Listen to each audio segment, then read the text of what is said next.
మిరపకాయలను వాష్ చేసుకుని ఉప్పు వాము మిక్సీ పట్టుకుని మిరపకాయలని మజ్జిగ చీరుకుని అందులో ఉప్పు వాము స్టఫ్ చేసుకుని శనగపిండి తీసుకొని అందులో కొంచెం వాము పసుపు కారం సరిపడినంత సాల్ట్ వేసుకుని బజ్జీల పిండిలా మిక్స్ చేసుకుని ఒక గ్లాసులో వేసుకుంటే బజ్జీలు రెడీ.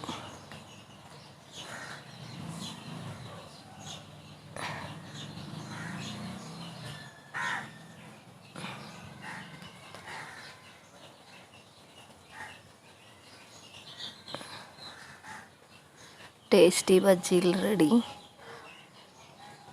కావాలంటే ఉల్లిపాయ కారం లెమన్ కొత్తిమీర వేసుకుని స్టఫ్ చేసుకోవచ్చు.